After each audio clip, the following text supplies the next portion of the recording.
Great. Good afternoon, everybody, and thank you so much for joining us. My name is Marwan Hadeh. I'm a Senior Program Manager on the Microsoft Flow team, and joining me today is... I'm Emma Cooper. I'm a Program Manager on the PowerApps team. And we're here to talk to you about how you can build and extend applications with Office for Office with PowerApps and Microsoft Flow. Now, you're here because your team has a giant backlog of apps and workflows, but not enough time, money, or manpower to implement them. Or you're an enterprise developer or an ISV and need to quickly build a solution for your consumer for data that lives in Office or in Azure. Now, before we get started, how many of you have heard of PowerApps and or Flow? Sweet. And how many of you have built one or more PowerApps or Flow? OK, so fewer of you. So what we'll do today is we'll actually talk about both PowerApps and Flow. We'll set some stage in terms of what the products are. We'll also dive a little deeper into the capabilities. Before we do that, we want to talk a little bit about the momentum we've seen with both of these products. So we have over 1.1 million monthly active users over Flow, PowerApps, and CDS, with over 213,000 organizations betting their platforms on us. Notable customers include NASCAR, Standard Bank, TransAlta, and G&J Pepsi. And you can read about the case studies for each of these companies on our respective websites.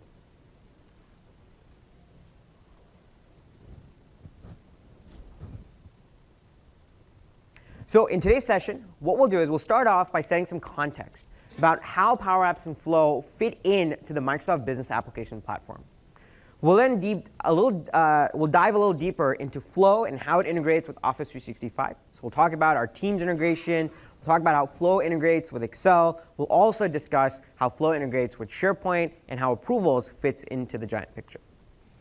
And then we'll move on to talk about how PowerApps integrates with Office, covering Microsoft Graph and SharePoint and Teams.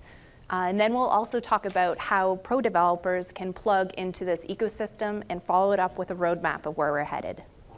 And for those of you that attended a session I did earlier, you'll notice that a lot of the demos we'll talk about from the Flow side will be similar, but a good chunk of the session, almost half of the session, will be devoted to talking about PowerApps and how that fits into the giant picture.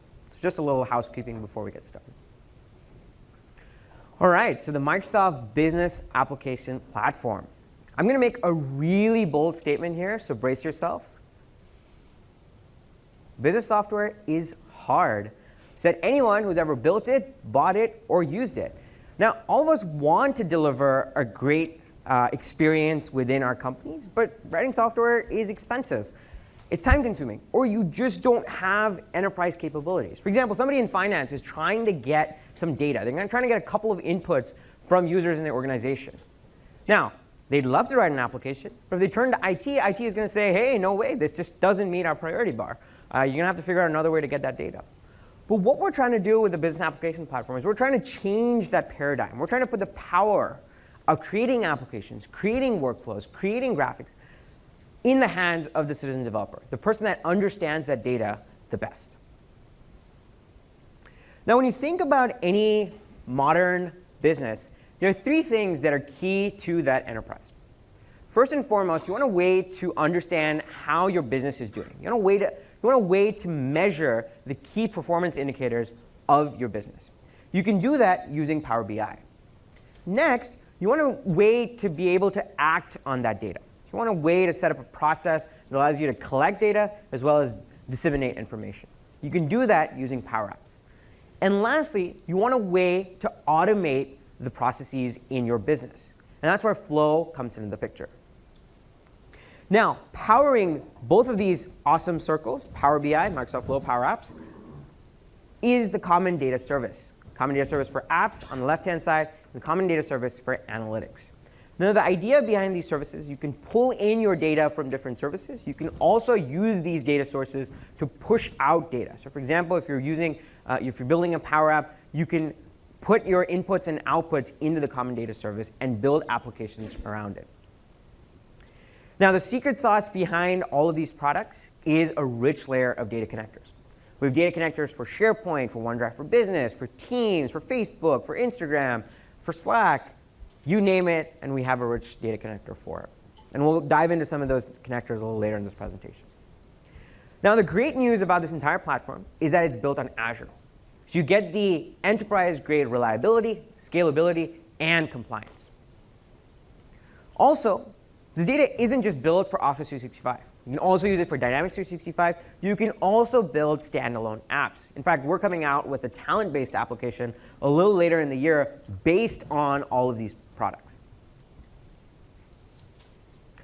Now, when we talk about Power Apps, we generally discuss Canvas apps. So this allows you to start with a rich user experience where you can move things around, you get to interact with rich controls, you have role-based apps, you can connect to over 200 different sources. We're also rolling out a new notion called model-driven apps, where you can actually build an application automatically based on your data model with relationships and business processes out of the box. This will be coming out a little later in the year. Now today, we're going to focus almost exclusively on Canvas apps. Similarly, on the Flow side, traditionally when you think of Flow, we think of two types. Traditionally, automated flows. You can create anything from a simple two-step flow to an advanced flow with parallel branches, conditions, looping, and much, much more. We're also now adding a new concept called business process flows, which gives you a set of stages. It's almost like a state machine where you can move from one stage to another depending on changes in your data. And this data lives in the Common Data Service. More on this a little later in some of our other presentations. Today, we're going to be focusing exclusively on automated flows. So let's get into that. What is Microsoft Flow? Microsoft Flow is a cloud-based service that helps non-developers, your citizen developers, to work smarter and more efficiently by automating workflows across your favorite apps and services. Now, when we talk about Flow, there's 4 key scenarios that come to mind. First and foremost, you can use Flow to get notifications. For example, if your manager emails you, you can send a push notification to your phone. Or if a new file gets added to SharePoint, you can send an email with details about that file and a link to it. You can also use Flow to copy files. For example, if something gets added to, let's say, OneDrive, let's say you're taking pictures on your phone and you're out on a business trip, you can take pictures, gets put into OneDrive, you can set up a flow that then copies those pictures from OneDrive into another data source like SharePoint or OneDrive for Business. You can also use Flow to collect data. For example, you can find out what people are saying about you on Twitter, run some sentiment analysis on it to see what they're saying and whether it's positive or negative, put it into a SQL database, and connect it to Power BI to spot trends over time. You can do the same thing for issues as well. If you want to know what people are saying about you on lithium, for instance, what is the type of comments, you can take that issue and directly open up an alert in something like Jira. And lastly, you can automate approvals. Now, when we talk about workflows, approvals are almost synonymous. And in Flow, we have a first-class experience for approvals. So you can assign an approval to any individual in your organization. Those approvers will get a push notification, an actionable email. They'll be able to see their approvals in a unified approval center where they can respond to something and you can capture what they've said. We'll look at that a little deeper in this presentation. What makes up an automated flow? Now, there's 2 fundamental concepts when it comes to a flow. One is a trigger. It's the event that kicks off the flow.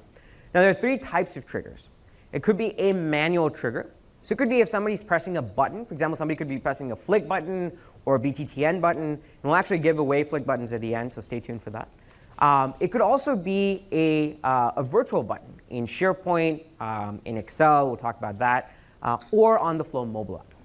Now, your flow could also be a schedule-based flow. So it runs every minute, every hour, every week, month, year, etc. And lastly, and most commonly, your flow could be based on an event in the cloud. For example, in this case, when a record is created in CRM, when a lead is created, the flow will get triggered. Now, actions is the other fundamental concept when it comes to flow. It's what the flow does when the trigger condition is met. Now, in this case, what I'm doing is I'm sending an email.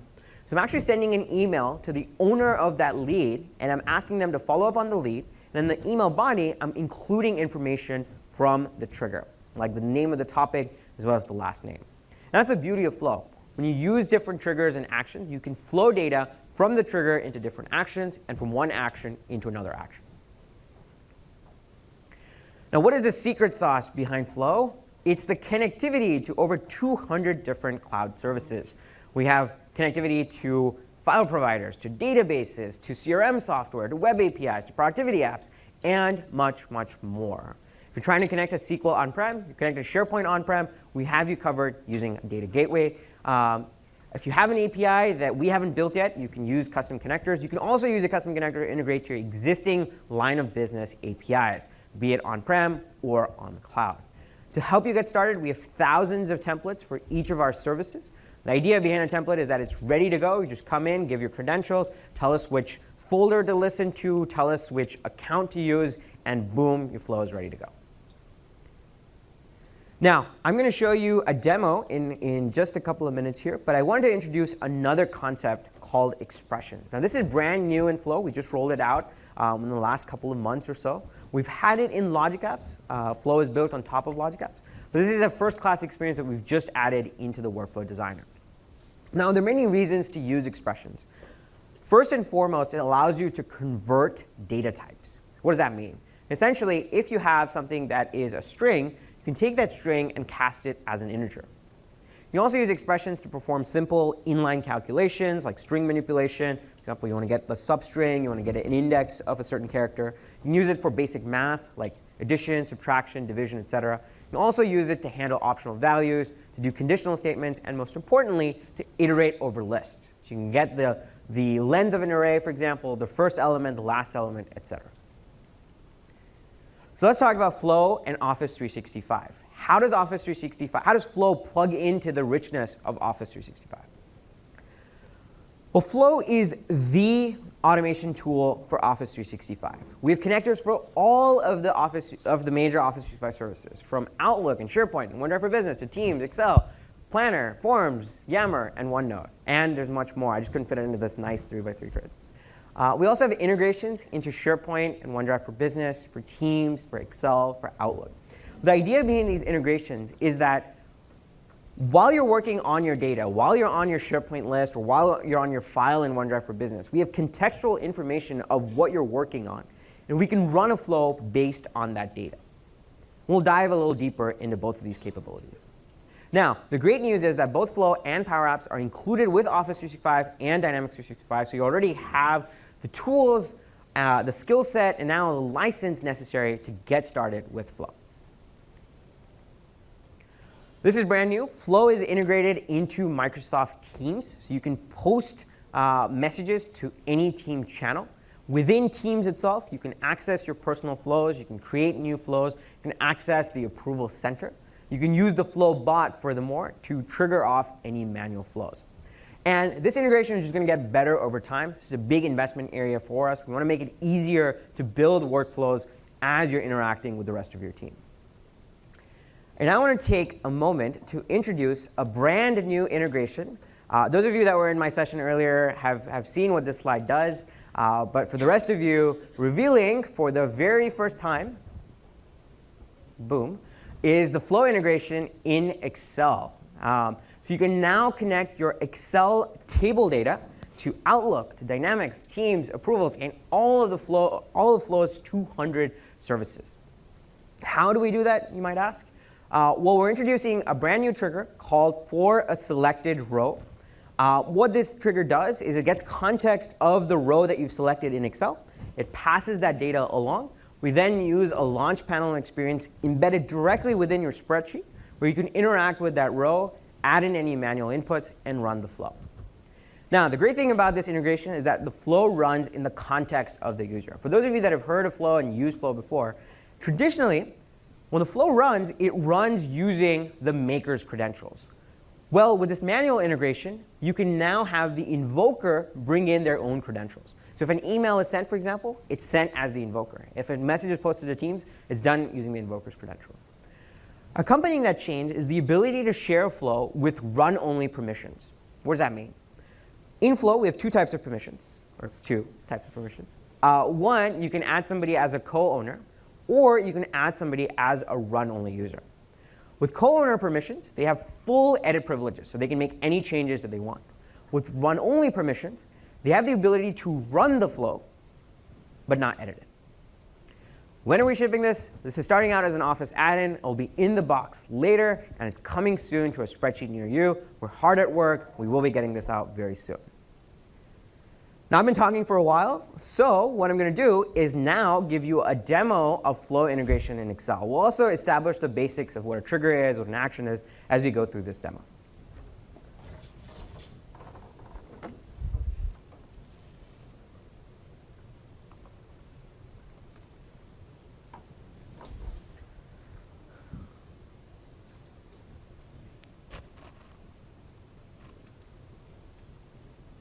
Here we go.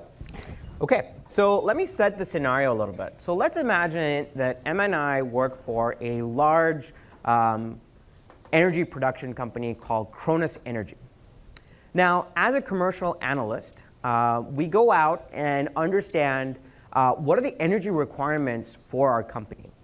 Now, these requirements come in terms of what is the target energy that we want to generate so that we can make a healthy revenue and a healthy profit. And what is also the minimum energy below which I'll be assessed a fine from the government. So the way the energy industry works typically is that you set a bid for how much energy you're going to generate. And if you're below a certain threshold, you're assessed a fine.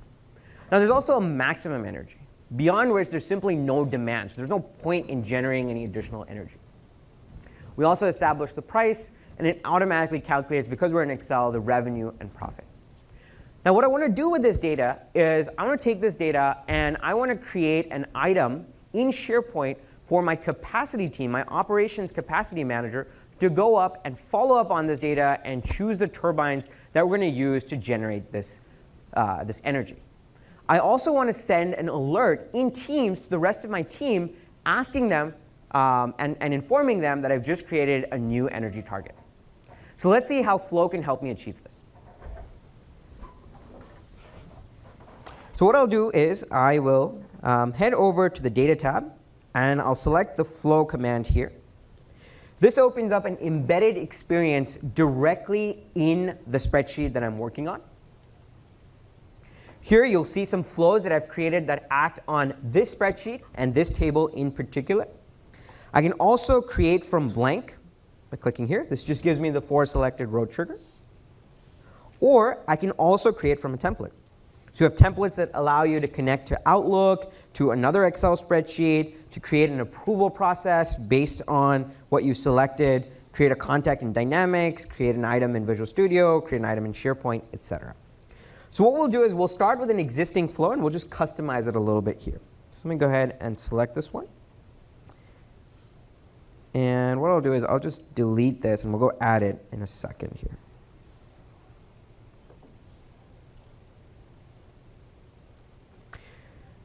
So what's going on here? So the first thing it's asking me to do is enter in my credentials. And that's a very important part of Flow. Credentials play a big part. Now, when a flow is invoked, it's using my credentials. I talked about it earlier. From a design philosophy perspective, in Flow, we're trying to help you automate that anything you could do manually. So in this case, I could manually select a row and put it into SharePoint. The selection of that row would be done using my credentials. Creation in SharePoint would be done my credentials as well. So that's what I'm doing here. I'm just authenticating against each of those services so I can see what are the different options in terms of the site, in terms of the file, in terms of the list that I'm connecting to in SharePoint. So give it a second here. OK. So what it's doing is it's connecting to this site in SharePoint. To the documents library for this file. All of this is pre-populated for me. And it's also selected table 1. In addition, I can specify some manual outputs. These are the outputs that the invoker of the flow will be prompted for. And we'll see that in just a second. I can add other types of outputs if I want. I can add a text output. I can add a file output, an email, etc. So this is essentially my trigger. My action in this case creates an item in SharePoint. So it's pointing to a list called turbine energy distribution. Now, this turbine energy distribution has certain inputs like week, region value, energy needed, min energy, max energy, etc. So if I click on one of these fields, I see a variety of outputs. Now, these outputs are sourced from 3 sources. One, it's my Excel spreadsheet right here. So I have, notice how there's a one-to-one mapping between week and region and min energy, max energy, target energy, etc. In addition, I also have the manual output that was specified as part of my trigger. And furthermore, I also have a timestamp, a user email, a username, and a user ID. So I also have context of who is invoking the flow. Could be necessary, for example, if you want to select something, you want to post it somewhere, but you want to send yourself an email, for instance, alerting you that the item was successfully posted somewhere. Now what I'm going to do next is I'm going to add an action that's going to post to Teams. I'll just type in post Teams. And the first thing it prompts me to do is select my team ID. So I'm going to go ahead and select Kronos Energy. And it's going to ask me for my channel, so I'll go ahead and post this in the operations planning channel. And I'm now going to type in a message. So what I'm going to say is, hi team, I've posted the energy targets for the week of. Now, instead of just putting in like a giant link or putting in some text value, I can actually put in a hyperlink. So what I'll do is I'll do an href equals to. We'll include a link to the item. So we've created an item in SharePoint. Now let's include a link to it. And I'll also throw in the week from Excel. So I'll go ahead and throw this. And I'll just end this. In addition, I'm also going to include in a message that the invoker is going to provide when they run the flow. So I'll go ahead and put message here. OK, so let's go ahead and save this flow. And we'll run it on the spreadsheet. So let's go ahead and click Run. The first thing it's going to do is it's going to prompt me to enter in a message. So I'm going to say, sorry for the delay in getting this out. I've been heads down in preparation for some demos about energy. So we'll go ahead and run this flow. Now, the first thing it does is it tells me which row was selected. So it's a visual confirmation that's running on row number 7. I can also go in and inspect how the flow is doing. So this is actually applicable to all of our flows. You can see a rich history of when the flow ran, whether it succeeded or failed, how long it ran for. And if you drill down deeper, you can also see the inputs and outputs of each action. There you go, inputs and outputs. And the message was posted. Now, if I switch over to my team,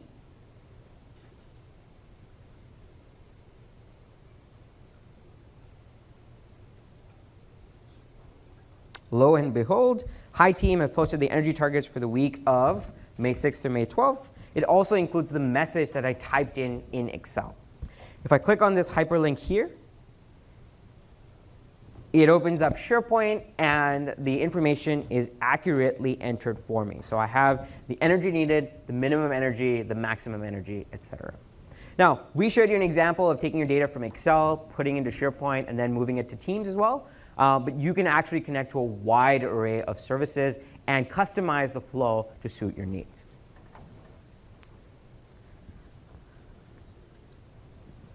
What do you guys think so far? Cool? Yes? No? Yes? OK. So no conversation about Office 365 and Flow would be complete without talking about SharePoint. SharePoint loves Flow, and Flow loves SharePoint. It's not just us saying it. The SharePoint team says it too. This mutual love comes in two shapes. One is a connector, a first-class connector experience in Flow. Now, this is actually one of our most complete connectors. It has a ton of triggers, a ton of actions as well, and it's something that we're continually investing in. In terms of triggers, we have triggers for a selected item. So you have the manual integration, just like in Excel. We have when a file is created, when a file is modified, when an item is created, when an item is modified.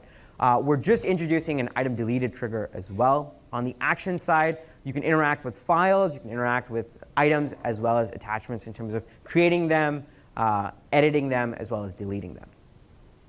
A new thing that we just introduced a couple of months ago is the ability to change your content approval status. For those of you that have content approvals turned on in your lists and libraries, you can now update the status programmatically through Flow. And just last week, we added an HTTP REST action. What that allows you to do is now you can essentially connect to any REST API exposed by SharePoint. So if there's something that's not exposed in our list of triggers and actions, by all means, you can use the HTTP REST action to go in and fill that need. We also have read-write support for native SharePoint column types like people, like choice, like lookup, taxonomy, attachments, etc. For those of you that are connecting to SharePoint, I'm sure the next statement is going to surprise you and hopefully delight you. We are working very hard on write support for multi-value types, and it's coming very, very, very soon. I've seen it work in our preview environment, so just stay tuned. It's coming. We've heard your feedback loud and clear. It's coming. A little later in the year, we're also going to have the ability to set permissions on items. So if an item gets modified, for instance, or if a new item gets added, you can change its permissions and make sure that's either locked down or open based on your requirements. A little later in the year, we'll also have the ability to move files or items. You can move it from one SharePoint list or site to another. Now, we talked about our mutual admiration for SharePoint. Another way we show that is through an integration in modern lists and libraries. So you can create flows directly from within SharePoint. Two types of flows: flows that run in the background when an item is created, items modified, deleted, etc., or flows that run on a selected item, similar to what I showed in Excel.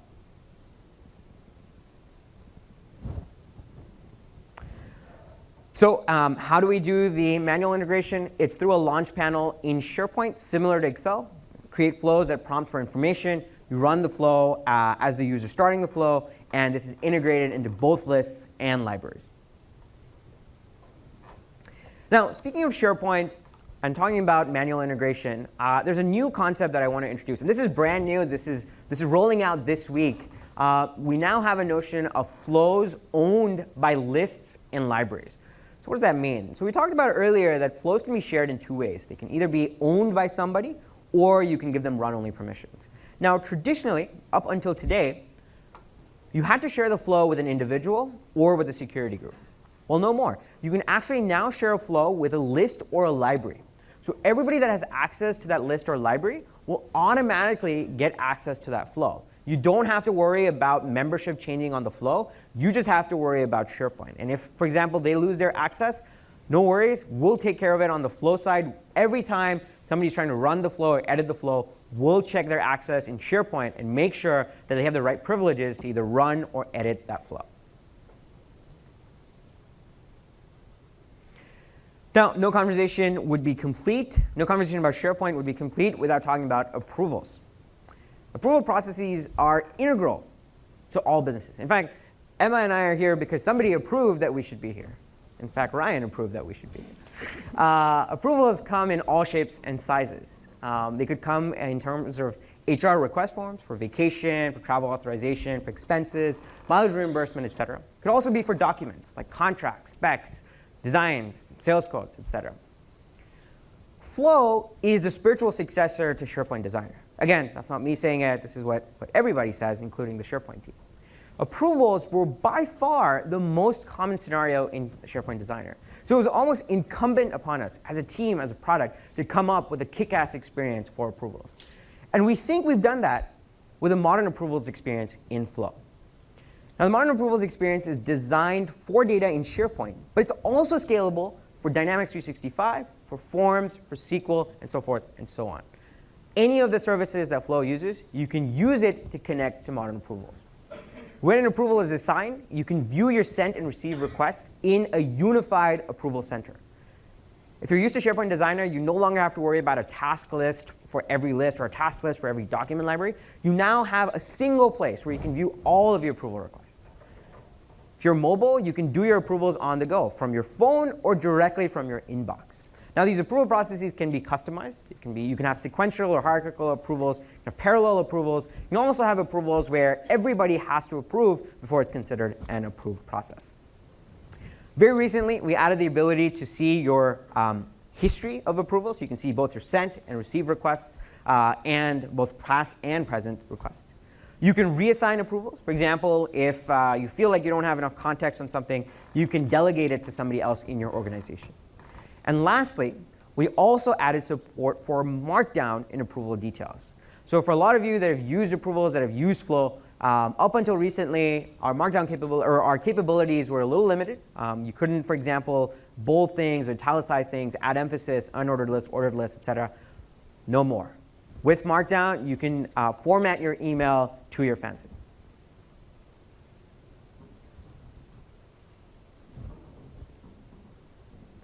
So leveraging the Flow launch panel, leveraging modern approvals experience, and the ability to share your flows with lists and libraries, we've just rolled out an out-of-box request sign-off flow on all modern SharePoint lists and libraries. This has been released to first release, and it's coming to everybody very soon. The idea here is that for a selected item or for a selected file, you can click on the Flow menu, click on Request Sign-Off, and get approval from anybody in your organization. You just enter in the name of the approver, enter in a message, and the status of that approval is tracked in a sign-off status column. Once an approval is conducted, the initiator gets an email with details about what that person said as they did their approval. So let's see that in action. We'll also look at another flow and how you can use SharePoint to send out weekly digests.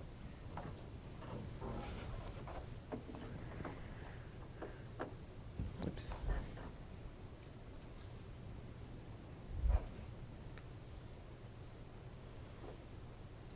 Okay, so I'm here in,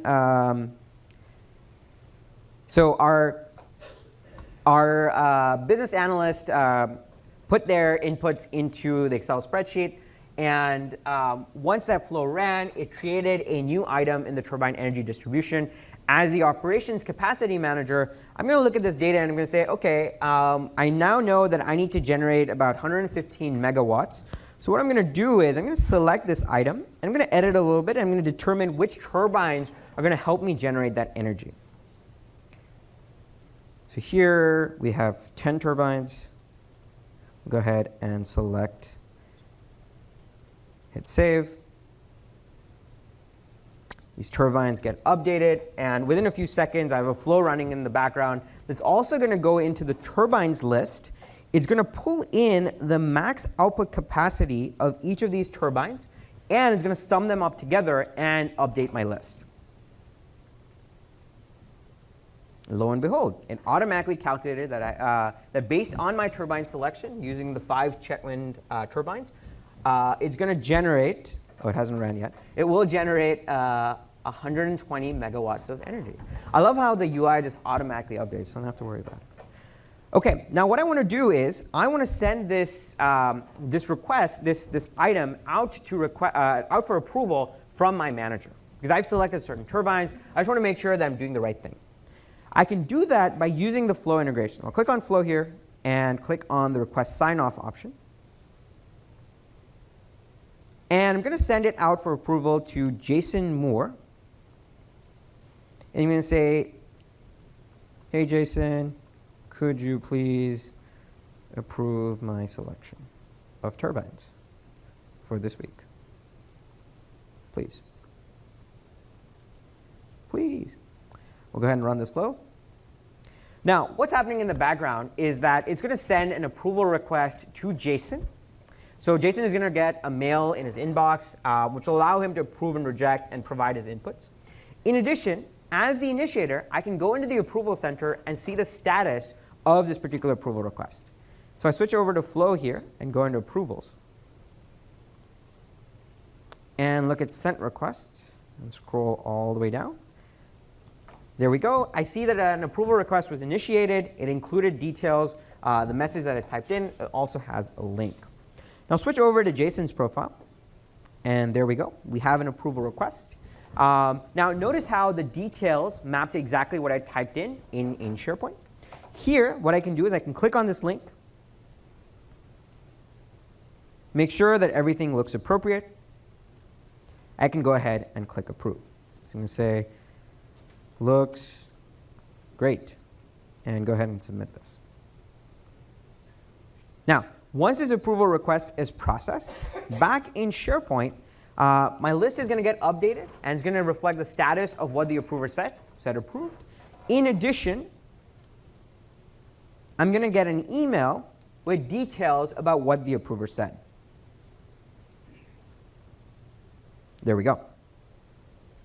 Now, while I'm here, I want to show you a couple of demos. So we'll walk through this fairly quickly, but here's how I was automatically calculating the energy, the total energy per, the total energy depending on which turbines I'd selected. So here, when an item is created or modified in my turbine energy distribution list, I'm initializing a variable. The variables is a brand new concept in Flow. We just rolled it out a couple of months ago. Variables can be of type integer, boolean, float, string, object, array, etc. I'm iterating over my turbines. Now, turbines here is a lookup to my turbines list. I mentioned earlier that you can natively connect to all of the SharePoint data types. This is an example of that. I'm then going to fetch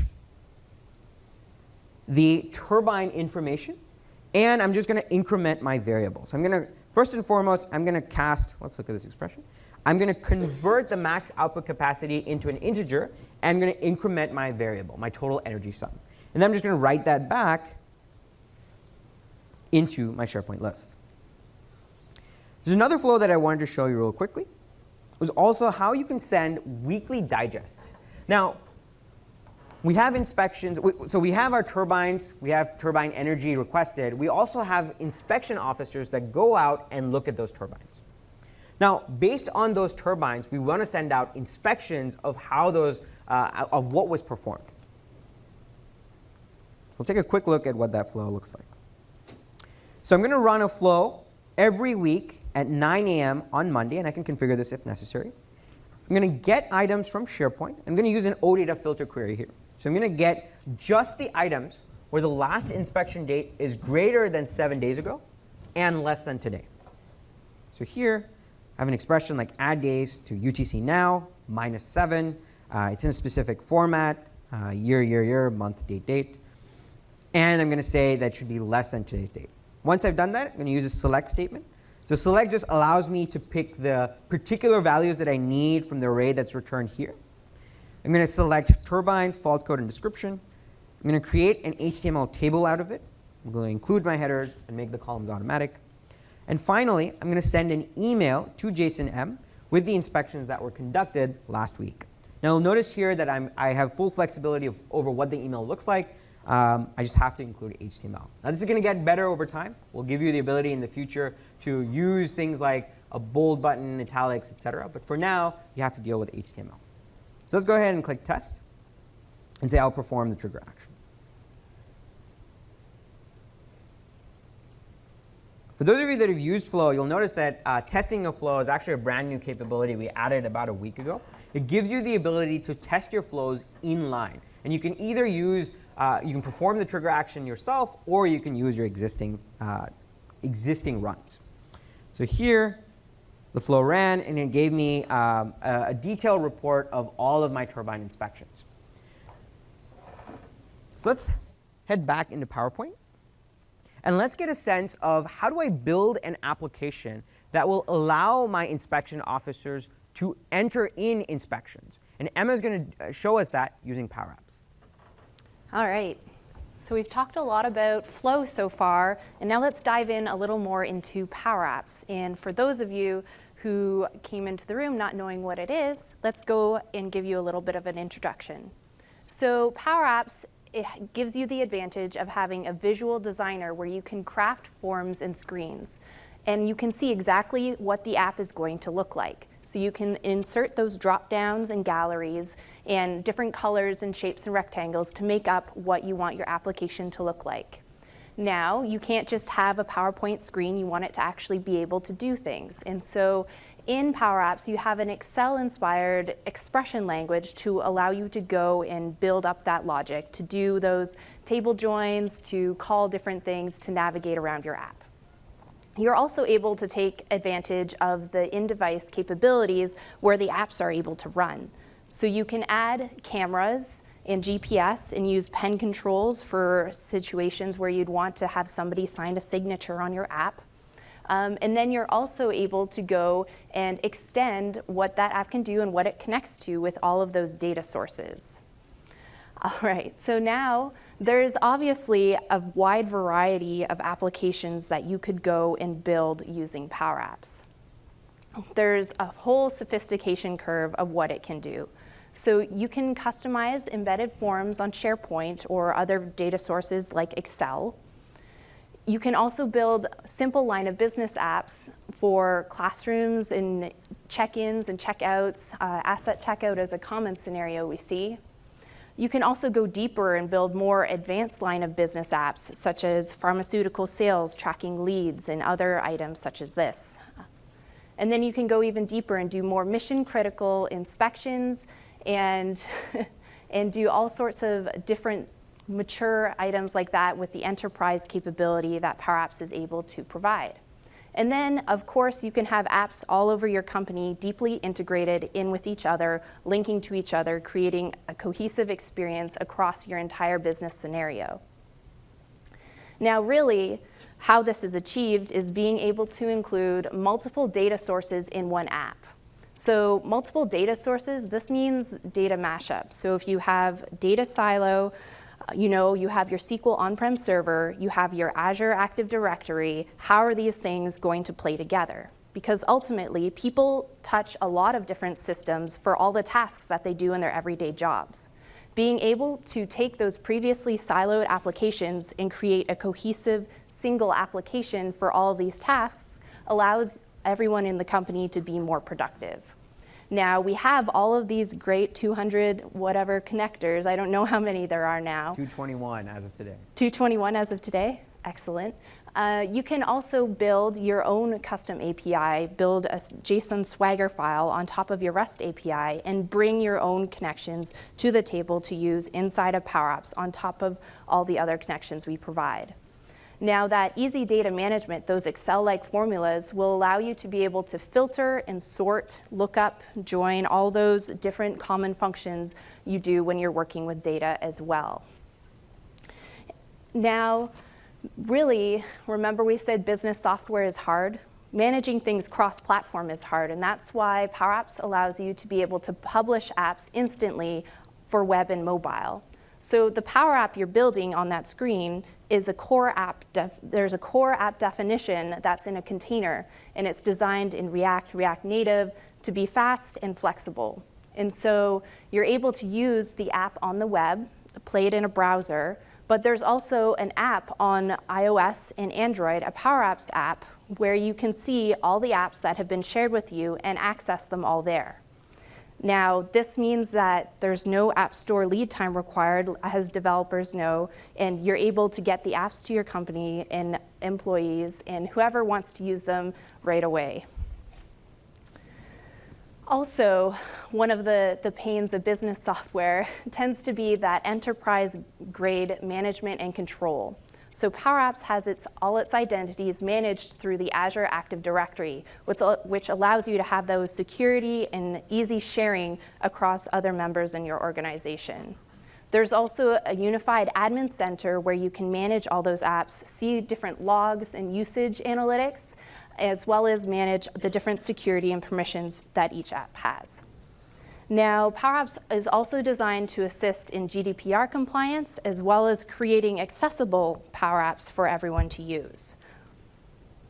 Okay, that gives a brief overview of what PowerApps is and what it can do. Let's talk more about extending Office 365. So people have been extending the Office suite forever. I think some that easy come to mind are Excel and Visual Basic. Since the beginning of time, that's what people have been editing, as well as a multitude of other different sources. And PowerApps really lends itself well to customizing further on those ideas. So you're able to embed the PowerApps that you're building with the tools that you're already using. So this example is customizing a SharePoint form. You can customize a form using the data on the SharePoint list and embed it right there in SharePoint. This allows you to bring the richness of all those data connections and creating a more desktop full experience for people who are filling in information on SharePoint. They're already going there. Now you can make their experience a little bit better. You're also able to embed these apps in Power BI and Teams. So remember back when we were talking about the business application platform, Power BI has dashboards that can report different analytics. And so it would be very useful to be able to take action on those analytics. You know, I'm tracking the amount of leads coming in from my company, from various sales workers. I'd love to be able to rate in line, send an email with the data that I'm seeing, and take action on those. Now, Teams is also a great and logical place to be able to bring in different customized apps.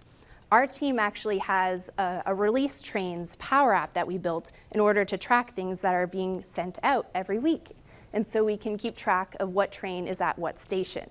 Now, everyone is on our Teams channel, and everyone can have access right there in line and see all the live information there, and we can message about it. So we know that a lot of different products exist for customizing Office. Most notably, InfoPath and Access Web Apps have built up a treasure trove of forms and applications, and they have an awesome community.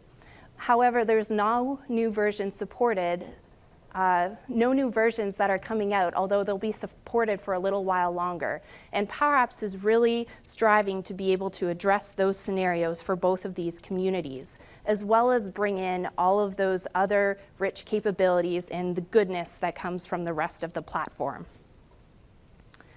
Now, you're also able to leverage the power of Microsoft Graph. For those of you who are like, what's Microsoft Graph? There's a lot of other sessions going on today and the rest of the days here about it. So it's the data substrate and all of the APIs that make up the Office applications. So the built-in connectivity with the connectors that we have allows you to easily access that data. Now, we've actually gone and built a bunch of sample apps, 10 of them that are available for you to see what Power Apps can do combined with the power of Microsoft Graph. And I'd like to walk through one with you guys right now. Use 8. There we go. Alrighty. So here we're on the Power Apps homepage where you can see all of your different apps. There's multiple ways to create an app. So you can start from a blank canvas and design it exactly how you'd like, or start from your data. And all of these other tiles that are on here are the different sample apps where you can see and get inspired of what Power Apps can do.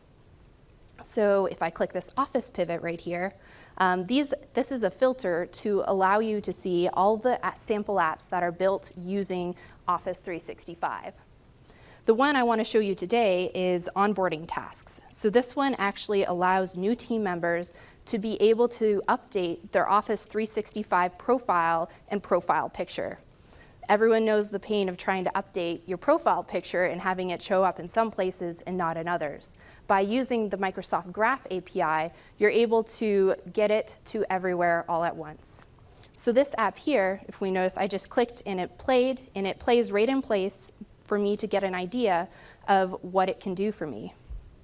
I'm also able to make this app and then pull it up in the Power Apps authoring experience for myself to edit and use. I can use this right out of the box. It works for me. These are all the members on my team that I'm going to be working with. So in this Power Apps authoring experience, we can see on the left here, I have all of my different screens that are available. It's very reminiscent of PowerPoint, and I also have all the controls that make up these screens.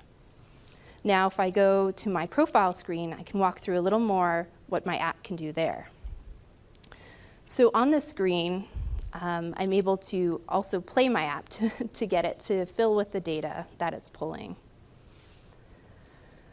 So I can set my company profile photo, and there's this to-do list that's here. This is actually connecting to Office or Outlook tasks, but you could easily see how I could swap this out and use Planner or To-Do or any of those other task management systems. And there's also another very good view available in this app, and that's my Teams view. So if I go here to my team screen, it'll actually pull in all of the people. I have my manager and my peers, and I also have information about their profiles on the right-hand side. This is pulling entirely from Office 365 users. So this is a very helpful view for a new person to a team to know who's who and their contact information, and maybe their bio if they filled it out. Now this part right here works closely with, this is really the part that gets me excited about Microsoft Graph's integration. So what this is here, if you notice, these people aren't the same people that are on my team. These people are the people that are most relevant to me. Since Microsoft Graph has the data substrate, they can go and tell and see, oh, I've sent this person a lot of emails and I've spent a lot of meeting time with them. They're probably pretty relevant to my job and what I'm doing. Being able to serve up this information is very helpful in all sorts of different application scenarios. So let's dive into a little bit about how this was accomplished. So I've inserted a gallery control here, and in PowerApps, using the expression language, I'm able to set variables. So I'm pulling my user ID, and I'm also able to say, if I haven't selected another peer, I just use my own ID, and then I create a collection. A collection in PowerApps is local storage within the app of whatever I fill it with. So I'm filling it, in this case, with the Office 365 users relevant people call. And I can see right here that it's just a couple lines of expression in order to be able to do that. Now there's also some pretty good IntelliSense going on here, letting me know how to fill it out. So if I'm connected right after Office 365 users, I can see the other different operations that I'm able to do. I can pull my profile, relevant people, test connection, upload a photo, and all sorts of other different operations I can do here. Some other interesting ones that you'd probably want to check out are trending documents. So you've all been on Microsoft Delve and been able to see what other people are working on. I can now also access that from within my app. Which is not creepy at all. Which is not creepy at all. Yeah, so we can head back to our PowerPoint, and because no conversation, as we said, would be complete without talking about SharePoint, like we covered before. So we've talked about the customized forms that we've been able to do to really take advantage of those PowerApps controls and the variety of data sources, pulling in maps and weather and other visuals in my form to help me fill out the data that I need to make. Now, we've heard from the SharePoint community, we've heard that attachment support is needed. And as of a little while ago, it went live, and it's only going to get better. So using PowerApps functionalities to be able to upload photos and files from your device into your SharePoint list is a mainline scenario. And I'm very happy that it's available now for all of you. Also today, for the very first time, announcing PowerApps as web parts in SharePoint pages and sites. So it's live like as of today. If you were on a first release, you might have experienced it in the last week, but it's available today, and so I'm gonna show it to you. So basically, this allows you on your SharePoint page to be able to embed your custom app just by including the web link of where it lives. And it will appear right there in line in the page. This is so exciting for everyone. I'm so excited about it. But bringing the ability to allow people who are already going to SharePoint sites and pages to look at news and other items, well, you can serve up a customized experience for all those people. You know, if you're an event manager, you can embed a Power App to book a room if that's needed. You can also pull in other different sentiment and social media sources. So if you want to serve up a customized view of Twitter or Yammer or anything else through your Power App, you can embed it in this page as well. Now I'm going to build a quick Power App and kind of tweak it a little and then embed it in all sorts of places for you. So we're going to go back to our Cronus Energy scenario. So just to recap, we had a commercial analyst filling out information in Excel. That was then sent to SharePoint, where our capacity manager could assign different turbines to ensure we met those energy requirements. Now, every company has some inspectors and auditors that need to go and keep track of and inspect things that may be wrong with these turbines. And so we have our list of turbines, some information about them, out capacity, latitude, longitude. And you'll notice that our turbines are very high output capacity. It's because they were made with technology from Wakanda. Wakanda forever. Yeah, yeah. So this is, yeah. Anyway, so we have turbine inspections as well. So this is the data that's living, the turbine that's inspected, the dates, repair required, and different fault codes associated with that. Now, I've already spun up a little quick app before this, so we can get further into some demos. So we can see here, Cronus Energy, new inspection, and I can go and see my list of turbines to choose from. So that's that turbine list that I've connected to. And then I can also go in and actually fill out the inspection list that's here as well. But we can make this experience a little bit better for our inspection officer. So on this page, remember in that SharePoint list, we had the latitude and longitude. Well, we're able to pull into this list a map to help out our site inspector to know where they're going and to see where the turbine is.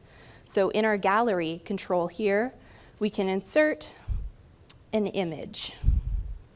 So it's just a blank image that it'll insert because I haven't hooked it up to anything yet. So I can position it as I like here. And then the image that I want it to pull from is I'm going to use a Bing Maps URL in order to do this. So I've already gone and taken the formula that I need here. Expand. So this is the URL to Bing Maps, the type of map, and I'm using from this list this item.latitude, which is calling that row in SharePoint for each item in this gallery, and this item.longitude, which is calling the longitude column in that SharePoint list for that row. And we can also have in our call here different sizes, so I can change how zoomed in I am in or out. And as we can see, it's executing live right away, pulling in that data to help me see visually what I'm designing. So yeah, that's pretty cool. And so I can make this also a little better. I can use the camera functionalities that are available in PowerApps to be able to take pictures and include them in my SharePoint list. So I've created a screen for using my camera. So I can insert my camera control here, and it'll appear right there. And I have my thing blocking it, but there I am. And there we go. So now my camera control is on the screen, and we need a way to collect the pictures that I'm taking. So this is taking pictures as I'm selecting the camera control on the screen, but it's not very useful unless we can do something with them. And so I'm going to create a collection.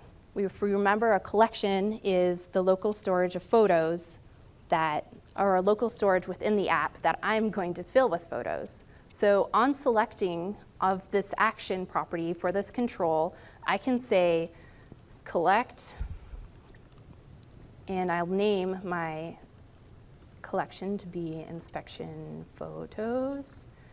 And I want it to take the camera controls photos and fill them in there. There we go. Inspection photos, collect up its photos. There, perfect. So now, if I take photos, it'll be taken in the collection. So if I go back in my Power App and look in my collections, I should see different photos that I've taken. Now I can also display this information using a gallery. So if I insert a gallery below to allow the inspector to know what photos they've actually taken. And so here we can see that I can connect to a data source and choose a layout and choose what will show here. So I can just go and select that inspection photos collection that I just created. And if I select that, it appears below the camera. So, and I can fill it with more photos as well. all sorts of photos of me looking into the camera. And there we go. So if we notice how quick that was to be able to use the device functionalities and collect those photos, we can also use them to upload our attachments into the gallery. And so I'll just run through it real quick to show that it works. So if we look here at my Kronos Energy turbine inspections that are here, I'll go and fill out a new one. We'll go back to home screen, play, new inspection. Have here, we'll fill out Peace River 2 we're inspecting. Last inspection date, pulls today. There's no repair required. No effort, description. Everything looks great. Probably don't need to attach a photo for that one. So I'll submit that inspection, and it's all hooked up. And I should see it appear right here. Peace River, everything looks great. Now I'm going to turn it back to Marwan so we can talk about how you can use and plug into this ecosystem using Azure Functions and custom connectors. Thank you, Emma. So what we've seen so far is how you can build a flow. We've also looked at how you can build a Power App. The next thing we want to talk about is how do you, as a professional developer, plug into this ecosystem? Well, the best way to do that is by building a connector. What is a connector? Connectors are wrappers around a web API that allows it to connect to Flow, Logic Apps, and Power Apps. So all three products use the same exact interface. In fact, all of these services that you see in Flow today started off and are connectors. So what's the benefit? Why build a connector? Well, if you're an enterprise developer, you're simplifying automation and connectivity for your users. If you have a line of business existing API, if you have something that is on-premise, you can use a custom connector to now enable connectivity for your citizen developers. If you're a ISV, you can expand the number of services that you integrate with. So you don't have to worry about sending a text message or connecting to Teams, connecting to Yammer, Twitter, so forth and so on. You can automatically leverage the connectivity that we offer through PowerApps and Flow and instantly be able to connect to those services. You can also use it as a mechanism to increase your adoption. By virtue of being a connector exposed to all of our 1.1 million users, you automatically get exposed to all of those users who can now start to leverage your service. So how do you build a connector? Well, first and foremost, you develop a custom API. You then deploy it and validate it within your tenant. And then finally, you submit it for certification. So there's a link here. I'm going to use this fancy laser, aka.ms/API connectors, that walks you through the process of creating a custom connector. The requirements for creating a connector are very simple. Have a REST API, have a service with a REST API, and use one of the supported authentication types, API key, basic auth, OAuth 2. There's a couple of sessions on Wednesday to talk about how to create a custom connector. So a little later in this presentation, we'll give you the session code and refer you to that. Now let's recap where we were. So far, we had our commercial analyst who was working in Excel and essentially updated the commitments for our company, for Kronos Energy. We then used a flow to put that data into SharePoint and to notify our operations capacity manager. Now, this individual went in and selected the turbines that they wanted to use to meet those energy targets. We then had a field inspector that was entering in information, inspections, into a PowerApps that's running either on the web or on a phone. We now have a fourth persona. Based on an inspection, we want a way to calculate whether it's cost effective to send somebody out.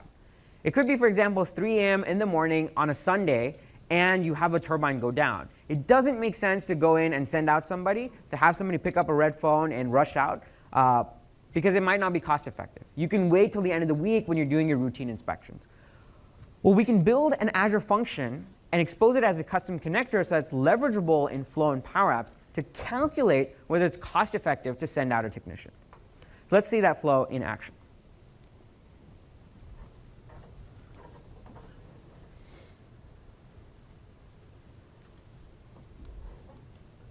So what I'll do first is I'll briefly talk about our Azure function here.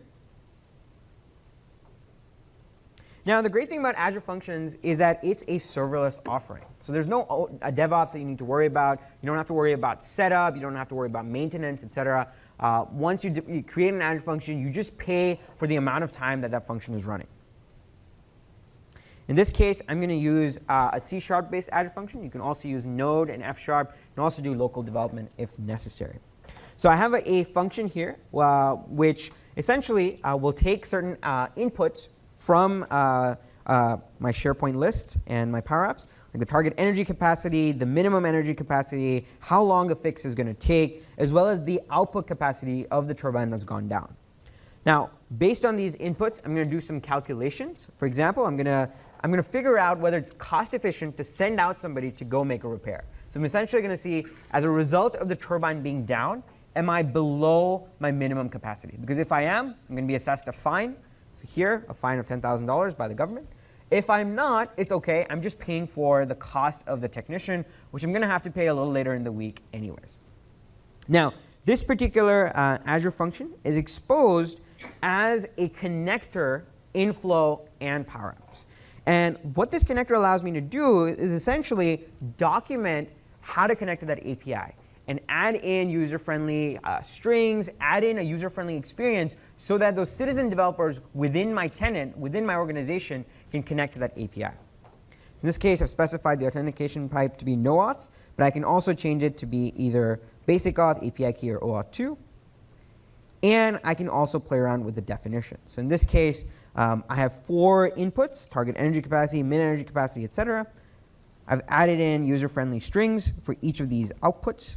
And I've done the same thing for the response as well. So I have cost and message. So now I'm going to build a flow that leverages all of the work that I've done so far, that takes that data from SharePoint, calls the Azure function to see if it's cost effective. And if it is, it gets who's on call for the week and sends them a text message. So I have a flow here to fix or not to fix. So when an item is created, so we're looking at the turbine inspections list. Now, keep in mind that Emma created a Power App for this list. So you can use a Power App to enter in this information, take pictures, et cetera. We're then going to check if the repair required is set to true. So recall that Emma had an app, had a control on her phone that decided whether a repair is required or not, a toggle. Now, if a repair is required, we're going to connect to our turbine energy distribution list. We're just going to get the amount of energy required. We're also going to get some information from our turbine. And we're going to feed that into our custom connector, which in turn connects to the Azure function. You'll notice here that the descriptions, the icons, the inputs and outputs all map to what I was doing in my custom connector. I don't actually have to worry about, as a citizen developer, what the underlying Azure function is doing. All of that is documented for me by virtue of this custom connector in a really simple and consumable manner. So in here, I'm passing in all of the required inputs. I'm then checking whether, when this function runs, when the custom connector runs, is the message equal to yes? If it is, it means that I need to go ahead and send a technician out for repair. I'm then connecting to a new list called Technicians on Call. And I'm trying to get the technician only for this week and this week only. For each of the technicians that return back, because there could be multiple, I'm going to send an email giving them the details about which turbine's gone down, the fault code, and the description. I'm also going to send them a text message with details about that turbine, because I want them to act on it ASAP. So let's go ahead and put this flow into test mode. And we're going to have Emma switch over to the Power App on her phone and create an inspection. And we'll see how this flow runs. What input is that? 8.1. My phone's dead. I'm serious. Oh. Well, in that case, what we'll do is we'll go ahead and create a new inspection. Or, hey, I can do it from Teams. We'll do it from Teams. Great. Why not? That was totally planned. Totally planned. So in our channel here, I've embedded my Power App right in line. And it'll load in place, and I can go and fill out that inspection. You know, the great thing about PowerApps and Flow is we can do everything. We can't charge your phone. Not yet. Yeah, that's not something that Flow can do yet. Not yet. I can't believe it died. Okay. Or we can use the embedded web part app, which is something that I didn't show. So this here is our British Columbia region page for Cronus Energy, and I've gone ahead and embedded the app there. So I can interact with it right in place. It'll go and pull the data or pull the version of an old app. This one here should work.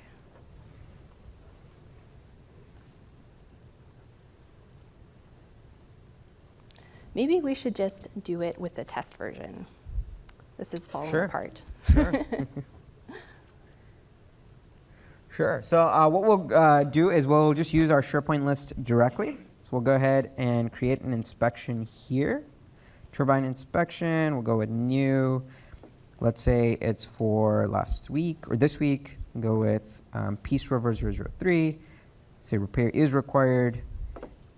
Fire. Let's go with that. Or let's go with too much ice. Let's say 24 hours, description, too much ice, not working. Go ahead and save this.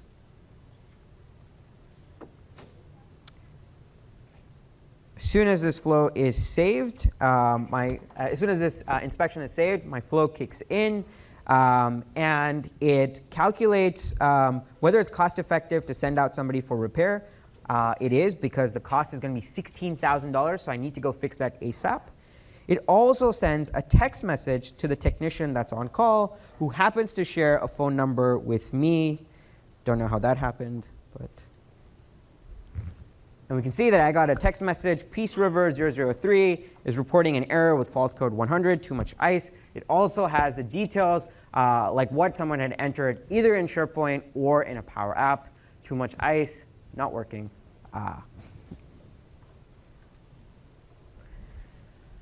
So just to recap, what we saw so far was we had a Power Apps that was running on a phone that was entering in information for inspections into a SharePoint list. We then had a flow that was watching for changes, and accordingly, it called an Azure function to calculate the cost effectiveness of sending out somebody to fix that turbine.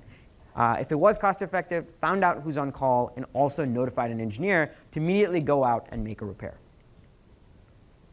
So we're going to round things off talking a little bit about the roadmap and also a call to action. So on the flow side, we're doing a bunch of things. We're a very agile team. We ship every week. So I won't go through everything, but a few highlights. We'll be lighting up the out-of-box request sign-off in the coming weeks. We'll be adding multi-value read-write support for all SharePoint types. We'll be having our Excel integration directly in Excel a little later in the year. We'll also, most importantly, be having an Azure Functions integration within Flow itself. So you don't have to worry about going to the Azure portal to create a function, exposing it as a custom connector, et cetera. You'll be able to do it directly within the context of Flow. And on the Power Apps side, so we also have a lot of stuff on our plate, but most recently, you're able to compose model-driven apps using the Common Data Service and use them across platforms. That was generally available just a couple weeks ago. And next on our roadmap is improving our authoring and maker experience to make it a little more streamlined and intuitive. Something that this audience may be interested in is improving the controls and the ability to share components across apps. That'll enormously help you recreate things that you've already done, or not recreate things you've already done. We'll also be able to embed Canvas components in those model-driven apps to bring in those richness of data sources. And on the SharePoint side, the SharePoint mobile app later in the year will be adding support for those Power Apps customized forms. As well as the call to action is to go out and try it for free. Those of you who haven't played around with PowerApps or Flow, you can sign up to get a community plan SKU, which will give you a free environment to go explore and learn, develop, ask questions. It's fully featured, it has all the premium connectors, and you can build all of your own custom APIs and use them there. You can also use our different Power Apps and Flow communities for help. And also, we'll round it off, there's a lot of other sessions that go deeper on a lot of the stuff we skimmed over today. Yeah, so if you want to learn a little bit more about the custom connector that I showed, I talked about it in my session a little earlier in the day, so you can watch the recording. One of my colleagues, Steven, will be doing a presentation tomorrow talking about business processes and approvals within Flow. We have a great session lined up around custom connectors, how you can build one, how you can publish it. We also talk about advanced app building with Power Apps in terms of expressions and rules. So we have a whole lot of sessions going on. Please do check them out as well. I'm going to leave you with one parting thought. Power Apps and Flow love you. Thank you.